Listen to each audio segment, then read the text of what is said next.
Sébastien Durand, vous êtes le Chief Executive Officer et fondateur de Bangs. Bangs est un cabinet de stratégie et d'innovation.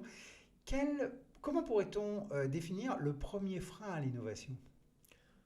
Bonjour. Alors le premier frein à l'innovation, c'est très simple, c'est la force des habitudes. Et la force des habitudes, elle vient des raccourcis cognitifs. Alors c'est quoi un raccourci cognitif? Parce que là on fait appel au fonctionnement du cerveau, non? Absolument. En fait, il faut se replonger sur comment nous fonctionnons. Notre cerveau est une formidable machine à mémoriser et depuis notre naissance, on apprend, on enregistre et on crée des liens entre les informations qu'on a enregistrées. Ces liens, c'est une formidable machine à pouvoir créer des réflexes.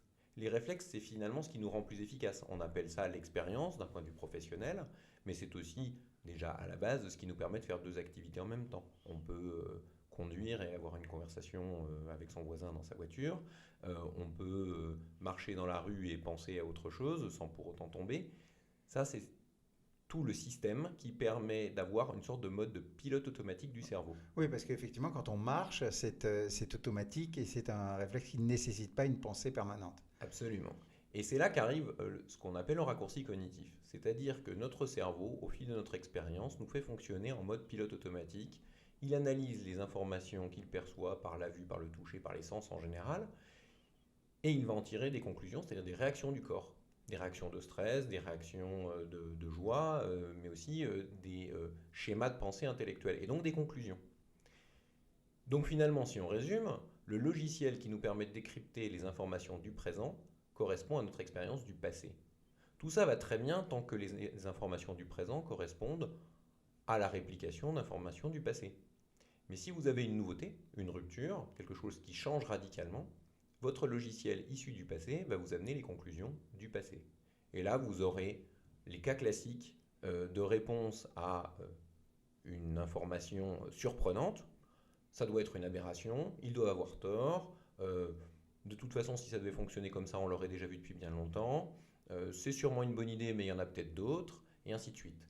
Et on tue comme ça les innovations. Ouais, le réflexe émotif professionnel qui doit retrouver une autre grille de fondation. Alors justement, est-ce que Bruno Gracco, bonjour, vous êtes le managing partner et fondateur de Bangs, est-ce que vous avez une méthode pour atténuer ces raccourcis cognitifs? Pour ça, on a un ensemble d'outils qui sont des outils qu'on a développés ou qui existent par ailleurs. Et qui vont travailler en fait sur ces habitudes qu'il faut rompre. Donc la première chose, c'est qu'on délocalise les gens, c'est-à-dire qu'on les sort de leur environnement habituel. Ils sont dans un lieu particulier, avec un environnement particulier, où il y a des stimuli différents de ce qu'ils peuvent voir d'habitude.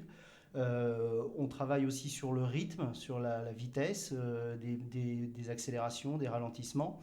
On travaille aussi sur des moyens d'inverser les rôles, c'est-à-dire qu'on amène les gens à prendre le rôle de quelqu'un d'autre. Donc ça amène justement à bouleverser totalement la façon dont on voit les choses. On travaille le physique, c'est-à-dire qu'il y a aussi des exercices physiques, des exercices mentaux.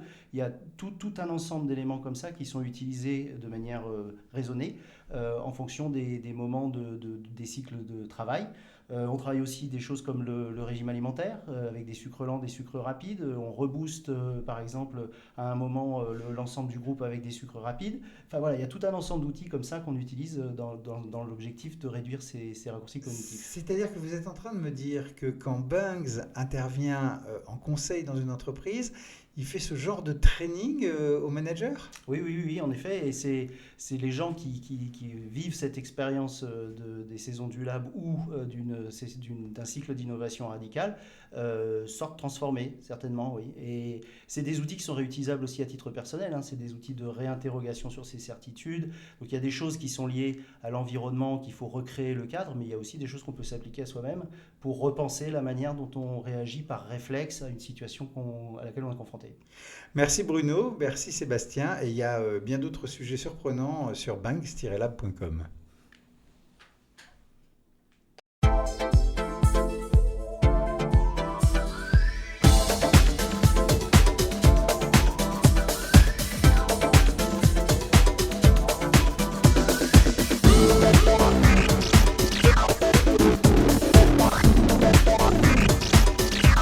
Merci.